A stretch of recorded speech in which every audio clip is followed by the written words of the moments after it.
Dada, çöçek anlayma. Mon çöçek etip. Boludu balam boludu. Ben sana hazırlam dilalet çöçeklerini koyup bere ya.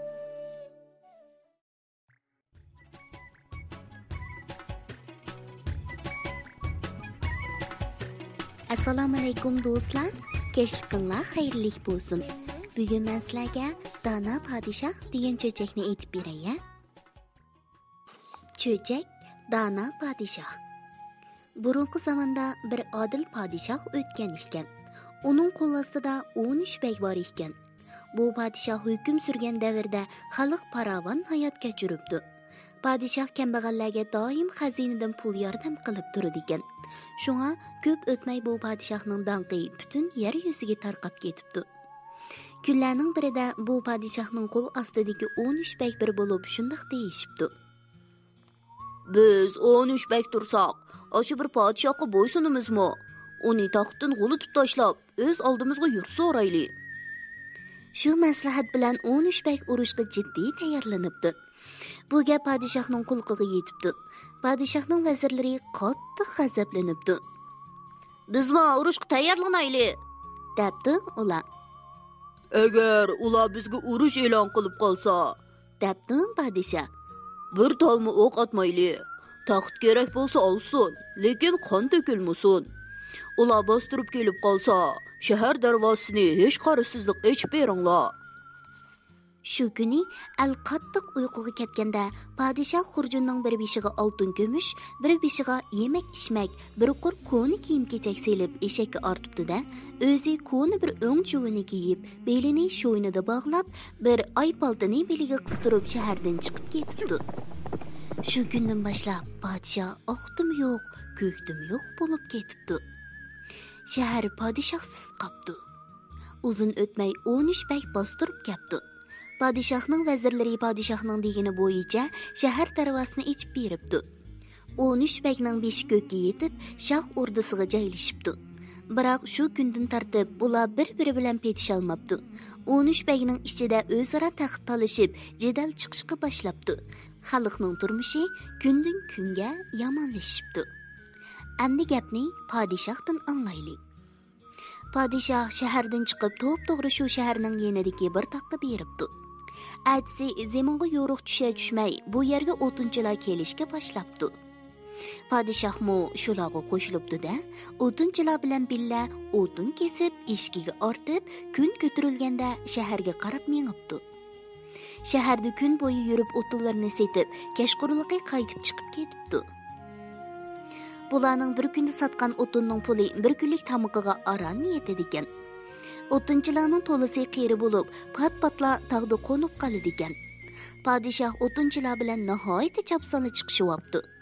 Padishah o'tinchilar tag'da qo'nib qolgan kunlari rosa mayli qilib polo etib beradi ekan. Yil bo'yi go'shaq ko'rmaydigan kambag'al o'tinchilar bu mehribon hamrohining umriga duo qiladi ekan. Kunlar o'tibdi, oylar o'tibdi. Bir kuni o'tinchilar tog'ning etikida eng yaxshi bir joyni tanlab gulxon yiqibdi. Ba'zilari o'tning yenida qing'iyib uyquga ketibdi, ba'zilari oilasi o'zining o'tgan kunlari haqida, ba'zilari kunduzi shaharda anglagan ko'rganlari haqida so'zlashibdi. Shu chaqda 40 yerda yamqi bor eski chopon kiygan, putiga cho'ruq tortgan, chas soqollari ko'mushdek oqargan bir buvoy o'tning oldida mo'kchib o'ltirib, yenidikilarga: "Oh xudo! Mening qo'limga tushsidi", debdi. "Sening qo'lingga tushadigan nima u?" deb so'rashibdi o'tinchilar. Buvoy bir yo'tilib mundaq debdi: 15imdan tortib, mush o'tinchilik bilan kun kechirib kelyapman. Hozir 72 yoshga kirdim. Chas soqollarim oqarib, belim mukchaydi. Uyimda 10 bola menga qarab o'ltirdi. Bugun bozorda bir gap angladim. Kimki padishahni tutib akilib bersa, shu kishiga eng katta inom beramiz. Bola chaqisini umr bo'yi xazinadan ta'minlaymiz debdi. Men ashu padishahni men uchrab qolsidi da'votiman. Atsi tong saharda o'tinchilar o'tinlarni eshaklarga ortib mengibdi. Padişah heliqi buvayni astan yanıdan tartib elib qapdı.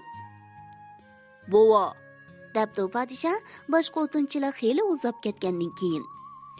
akşam men sizning hamma gaplaringizni angladim. Siz degan podshoh men bo'laman. O'tinlaringizni eshakdan tushiring. Arg'amchi bilan qo'llarimni bog'lab, meni shaharga akirib topshirib bering. Buni anglagan buvay hayron bo'lib, padişah mush kishimu emasmi deb ishonmabdi. Lekin padişah buvayni ishondiribdi. Men sizni bilmabdiman. Bilsam hargiz undaq demagan bo'lardim. Debdi buvay padişahni bog'lashga unamay. Yo'q bova, yo'q. Debdi padişah. O'zim rozi bo'lgandan keyin meni bog'lang. Agar mening berishim bilan bir oiladagi 10 necha jon umr bo'yi bayoshat yashaydigan bo'lsa, Menga shu kifoya. Buvay padişahni bog'lab shaharga qarab ravon bo'pti. Lekin shaharning chetiga kirishi bilanla kishilar o'lishib, Bu nima odam? Bu kim? deb so'rashga boshlabdi. Buvay padişah ekanligini aytish bilanla kishilar buvayni ittirib bir yoqqa chiqarib etib, padişahni o'rdiga elib ketibdi. O'rdiga borgandan keyin hammasi Podshohni men tutib keldim. Hey, men tutib keldim ey. deb talishib ketibdi. O'nishbek bu gaplarning qaysisiga ishonishni bilmay turayotganda, heliqi buvaymo yetib keldi. Podshohni tutib kelgan. Aslan men edim. Debdi buvay. Padişahmo Meni mushu buvay tutib kelgan edi. debdi. Andın O'nishbek buvaydan padişahni qandoq tutqanligini so'rabdi. Buvay bo'lsa, hamma vaqani boshdan oyoq bayon qildi. Buvayning so'zlarini anglagan O'nishbek cho'nqur o'yga cho'kibdi. Ular qattiq xijolatchilikda O'zini o'zi o'limga tutib bergan, puhralar uchun o'lishni baxt hisoblagan kishini o'ldirishning nima hojati? Mundoq odil podshoh turgan yerda bizga bu yerda o'rin yo'q ekan. Podshohlik odil podshohga mansub. deyishibdi va odil padişahni qoydidan taxtga o'ltirg'izibdi.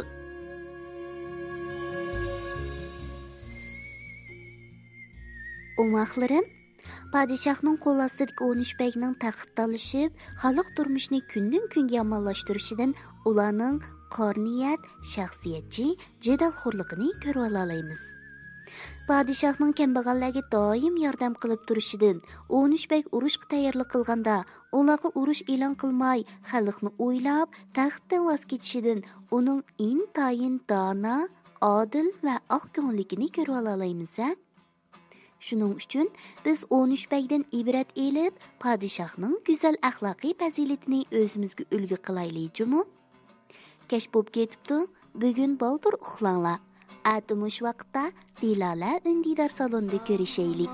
Tatliq tishlar sizlarga hamroh bo'lsin.